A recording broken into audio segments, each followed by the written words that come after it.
ವೀಕ್ಷಕರೇ ಎಲ್ಲರಿಗೂ ನಮಸ್ಕಾರ. ಎಲ್ಲೂ ಸ್ಟೋರೀಸ್ ನ್ಯೂ ಯೂಟ್ಯೂಬ್ ಚಾನಲ್ಗೆ ಎಲ್ಲರಿಗೂ ಸ್ವಾಗತ. ಈ ಒಂದು ವಾರ ಜೋಡಿ ನಂಬರ್ 1 ವೇದಿಕೆ ಮೇಲೆ ತಾಯಂದಿರಿಗೆ ಸಂಬಂಧಿಸಿದ ಮದರ್ಸ್ ಡೇ ರೌಂಡ್ ತುಂಬ ಅದ್ಭುತವಾಗಿ ನಡೀತು.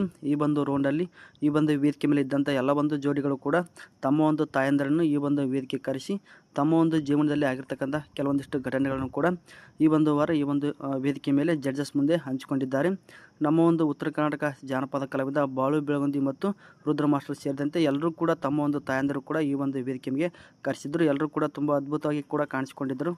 ಉತ್ತರ ಕರ್ನಾಟಕದಲ್ಲಿ ಸಾಕಷ್ಟು ಜಾನಪದ ಗೀತೆಗಳನ್ನಾಡಿ ಉತ್ತರ ಕರ್ನಾಟಕದಲ್ಲಿ ಸಾಕಷ್ಟು ಅಭಿಮಾನಿಗಳನ್ನು ಹೊಂದಿರತಕ್ಕಂಥ ನಮ್ಮ ಒಂದು ಮಾಲಾಶ್ರೀ ಬಾಳು ಬೆಳಗುಂದಿರು ಕೂಡ ತಮ್ಮ ಒಂದು ತಾಯಿ ನೆನೆಸ್ಕೊಂಡ್ಬಿಟ್ಟು ಈ ಒಂದು ವೇದಿಕೆ ಮೇಲೆ ಕಣ್ಣೀರನ್ನು ಹಾಕಿದ್ದಾರೆ. ಈ ಒಂದು ವಾರ ಈ ಒಂದು ಜಡ್ಜಸ್ ಮುಂದೆ ಮಾಲಾಶ್ರೀ ಅವರು ನಮ್ಮ ಒಂದು ತಾಯಿಗೆ 2 ಬಾರಿ ಹಾರ್ಟ್ ಅಟ್ಯಾಕ್ ಆಗಿದೆ ಅಂತೇಳಿ ತಮ್ಮ ಒಂದು ಜೀವನದಲ್ಲಿ ನಡೆದಿರ್ತಕ್ಕಂಥ ಘಟನೆಯನ್ನು ಹೇಳ್ಕೊಂಡ್ಬಿಟ್ಟು ಕಣ್ಣೀರನ್ನು ಕೂಡ ಹಾಕಿದ್ದಾರೆ. ಈ ಒಂದು ವಿಡಿಯೋ ಸದ್ಯಕ್ಕೆ ಈಗ ಸಾಮಾಜಿಕ ಮಾಧ್ಯಮದಲ್ಲಿ ತುಂಬ ವೈರಲ್ ಆಗ್ತಾ ಇದೆ. ಆದಷ್ಟು ಬೇಗ ಮಾಲಾಶ್ರೀ ಅವರ ಒಂದು ತಾಯಿ ಗುಣಮುಖರಾಗಿ ಎಲ್ಲರ ಒಂದು ಕಣ್ಣು ಮುಂದೆ ಬರಲಿ ಅಂತ ಹೇಳ್ತಾ ಇವತ್ತಿನ ಒಂದು ವಿಡಿಯೋವನ್ನು ಇಲ್ಲಿಗೆ ಮುಗಿಸ್ತಾ ಇದ್ದೀನಿ. ನೀವು ಕೂಡ ಬಾಳು ಬೆಳಗುಂದಿ ಅವರ ಒಂದು ಅಭಿಮಾನಿಯಾಗಿದ್ದರೆ ವಿಡಿಯೋವನ್ನು ತಪ್ಪದೇ ಲೈಕ್ ಮಾಡಿ, ಚಾನಲ್ಗೆ ಸಪೋರ್ಟ್ ಮಾಡಿ. ಮುಂದಿನ ಒಂದು ವಿಡಿಯೋದಲ್ಲಿ ಈ ಥರದ ಒಂದು ಮಾಹಿತಿಯೊಂದಿಗೆ ನಿಮ್ಮನ್ನು ಭೇಟಿ ಮಾಡ್ತೇನೆ. ವಿಡಿಯೋ ಇಷ್ಟ ಆದರೆ ಲೈಕ್ ಮಾಡಿ, ಚಾನಲ್ಗೆ ಸಪೋರ್ಟ್ ಮಾಡಿ.